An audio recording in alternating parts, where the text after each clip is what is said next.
లెక్క వాలిపోతున్నారు బిడ్డ. మేమందరం కూరగాయలు అమ్ముకొని బతికేటోళ్ళం, పండ్లు అమ్ముకొని బతికేటోళ్ళం, చికెన్ సెంటర్లలో పనిచేసి బతికేటోళ్ళం, 4 ఇళ్లలో బట్టలు ఉతికి బతికేటోళ్ళం, 4 ఇళ్లలో బోలుతో బతికేటోళ్ళం.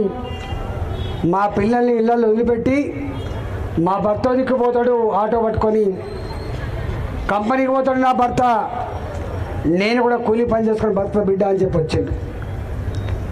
మమ్మల్ని పట్టించుకుని నాదు లేడు బిడ్డ, మీరైనా పట్టించుకోండి అని చెప్పి 100 దరఖాస్తులు 100 టీంలు వచ్చినాయి నా దగ్గరికి.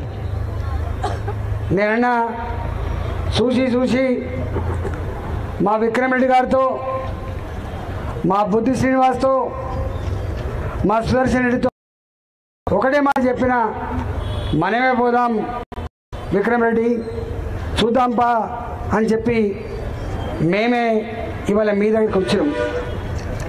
మీ దగ్గర రాకముందు కూడా వచ్చినాం. ఒకనాడు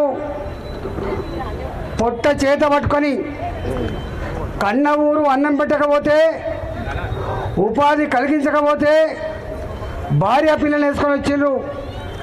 వాళ్ళ చుట్టాలు ఇంటికి అంటారు, వాళ్ళ చిన్న పిల్లగాడు బయటికి పోగానే కుక్కలు పీక తినే అబ్బాయిని. మెదక్ జిల్లా కుటుంబం, వడ్లల కుటుంబం అనుకుంటా నాకు తెలిసి, చిన్న పిల్లగాన్ని కుక్కలు పీక తిని చంపేసినాయి. నేను ఆనాడు పోతే కళ్ళలో నీళ్ళు తిరిగినాయి. అంటే కళ్ళ ముందే వాళ్ళు వచ్చి 10 రోజులు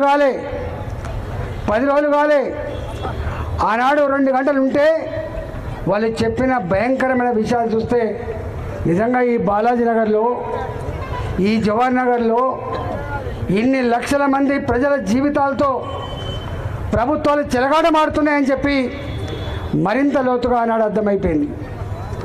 అందుకే ఈరోజు జోగారావు గారు, అదేవిధంగా కమలాకర్ గారు ఇద్దరు మా అధ్యక్షుల నాయకత్వంలో ఈ దీక్ష చేపట్టినాం.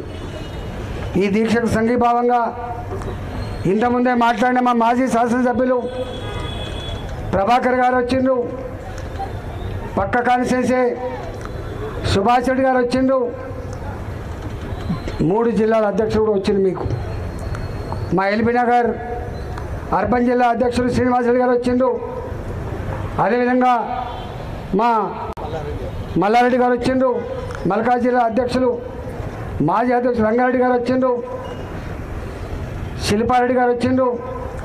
మీకు తోడుగా కార్పొరేటర్లు కూడా వచ్చిండ్రు.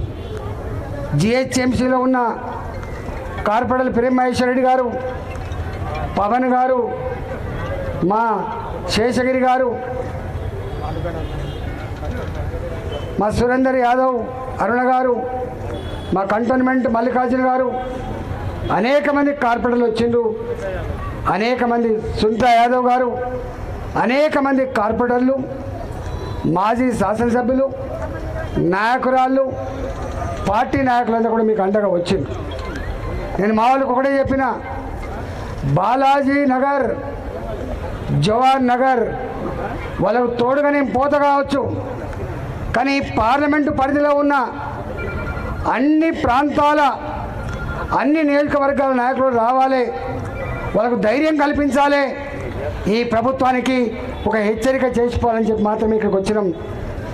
మేము ఇవాళ ఈ మాట్లాడుతున్న మాటలు, మా వాళ్ళు ఇప్పటికే చాలా మాటలు మాట్లాడిండ్రు. నేను ఇవాళ మాట్లాడుతున్న మాటలు ఇక్కడ మఫ్టీలో ఉన్న ఇంటెలిజెన్స్ పోలీసు వాళ్ళు రాసుకపోయి నీ ముఖ్యమంత్రికి చెప్పాలి, నీ రెవెన్యూ మంత్రికి చెప్పాలి, నీ ప్రభుత్వానికి తెలియాలని చెప్పి కోరుతా ఉన్నా. మేం ఎవరి వ్యక్తిగతంగా ఎవరి మీద ఆరోపణ చేయడానికి రాలే, మేము ఇక్కడికి కొట్లాడడానికి రాలే. నేరుగా మేము వచ్చింది ఈ మూర్ఖపు దుర్మార్గపు గుడ్డి ప్రభుత్వం కళ్ళు తెరవాలి, నా జవహర్ నగర్ మీద ఆలోచించాలని మాత్రమే ఇక్కడికి వచ్చినాం. ఇవాళ నేను అడుగుతా ఉన్నా, వీళ్ళు ఎవరిని చూసినా కూడా మా ఇంతకుముందు మా లీడర్ సాబ్ తీసుకొని వచ్చింది.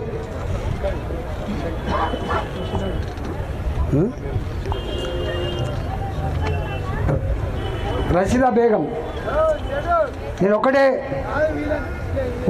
ఒక్కరి కన్నా ఒక్కరి మెడలో కూడా తులం బంగారం లేదు, ఒక్కరి మెడలో తులం బంగారం లేదు. ఎవరి వీళ్ళు? వీళ్ళంతా కూడా ఇంతమంది వీళ్ళు చెప్పిండ్రు. ఒక్క తెలంగాణ మాత్రమే కాదు, ఆంధ్రప్రదేశ్ మాత్రమే కాదు, దేశంలో ఎక్కడ ఎవరికి ఉపాధి లేకపోయినా పొట్ట చేత పట్టుకొని వచ్చే అడ్డ నేను ఇంతకుముందు చెప్పినట్టుగా జవహర్ నగర్ అని చెప్పి మనం చేస్తూ ఉన్నాం. ఇక్కడికి వస్తే ఇక్కడ డంప్ యార్డ్ ఉంటుంది. ఈ